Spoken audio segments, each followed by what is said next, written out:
Hey there everyone, David here with your weekly Mouthful of David video. Like usual, we'll start with updates. There aren't really too many things to report. If you haven't heard already, we have started a Patreon.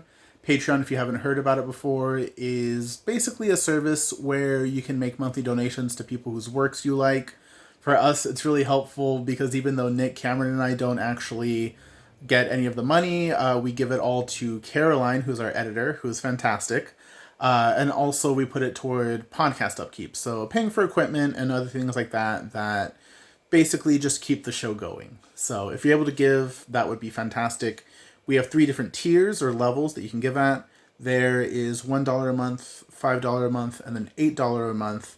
And each of those, of course, come with different goodies that you get for supporting us. So if you could do that, that'd be very helpful. If you can't, no worries. We just appreciate having you here. Other than that, we don't have any episodes that have dropped in the last couple weeks or anything. So our last episode is the one about the 1953 coup in Iran. If you have heard that one, great, you're all caught up. If not, give it a listen. The next one that will be dropping is part 1 of either 3 or 4. It's a bit of a doozy.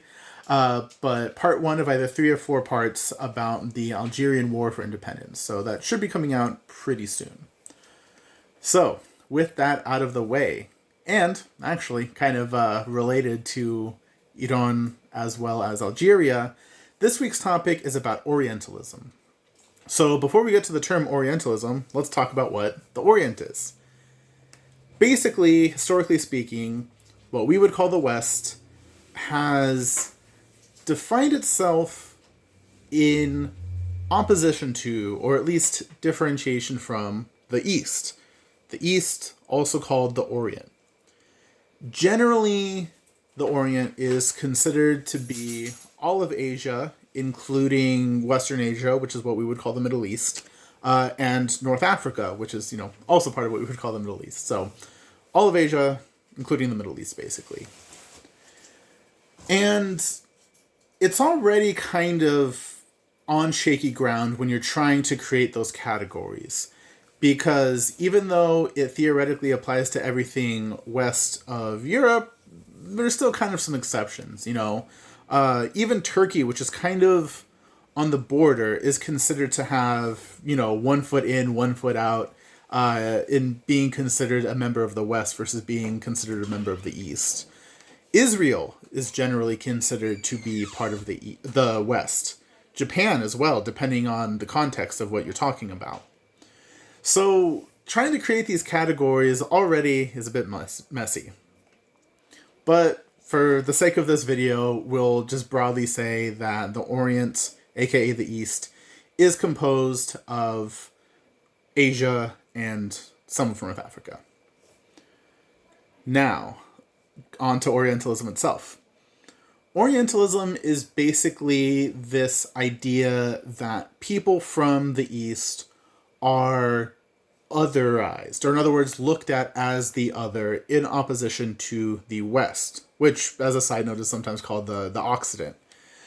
So, you're really, instead of looking at the East as simply a different place, or really set of places, the overwhelming majority of the world's population would be considered to be in the East, but you're not looking at them really as people who just have a different way of life. Rather, you're really looking at them as a strictly defined other, and often not in a very flattering light.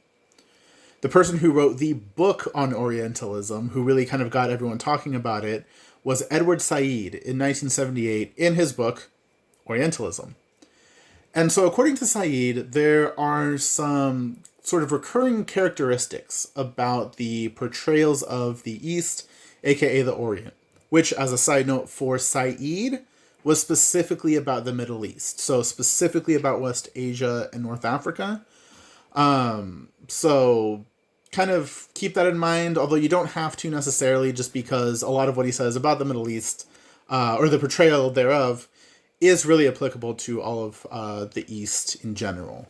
So some common features of what he calls Orientalism are, 1, the exaggeration of difference between the East and the West, which we kind of already touched on.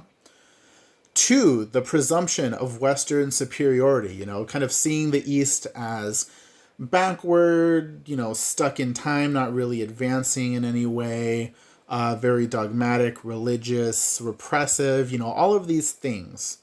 And then finally, there's also in the portrayals of the Orient, the application of cliched analytical models for perceiving the Oriental world, which is just a really fancy, overly wordy way of saying stereotypes. So, in that last point, instead of really looking at the East in an honest way, you're kind of filtering everything through that lens of stereotypes when you are even learning new, presumably accurate information about it. When you're trying to make sense of it, your filter isn't really getting the whole picture. And the issue, again, is that you're looking at a different region of the world as the other. And according to Edward Said, that is not a coincidence. There is actually a reason for this, even if the actual people, doing the studying and looking at the Orient aren't doing it on purpose, which most of them probably aren't doing it on purpose. But according to Said, these ways of looking at the East basically justify continued European domination over these places, right? Because you're seeing them as, again, backward, regressive, violence prone, attached to tradition, not good at critical thinking.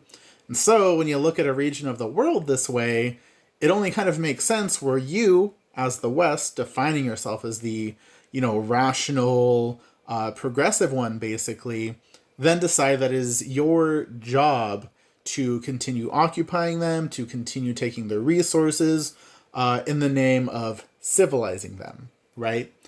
And so, according to Said, this is really kind of the main purpose for Orientalism, even if it's not being done on purpose by the people in the academy.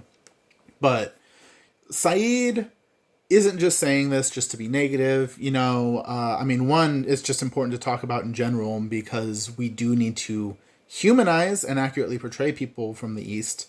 And therein, Said gives a solution. So, he has something constructive to kind of give an alternative model to.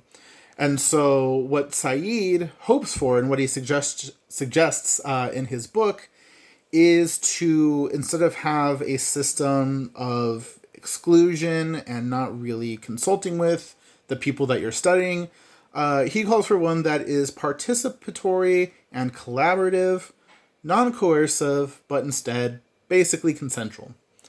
And I think that's just a good way to approach history in general, right? If you're studying people, you clearly have some sort of interest, but you want to make sure that they're involved too and that they're active participants.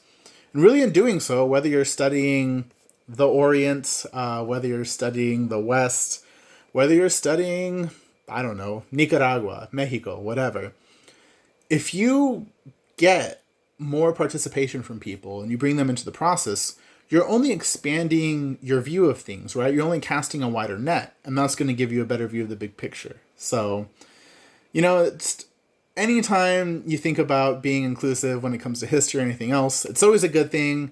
And not just for, whatever reasons people would complain about SJWs or whatever, but it gives you a fuller, richer picture.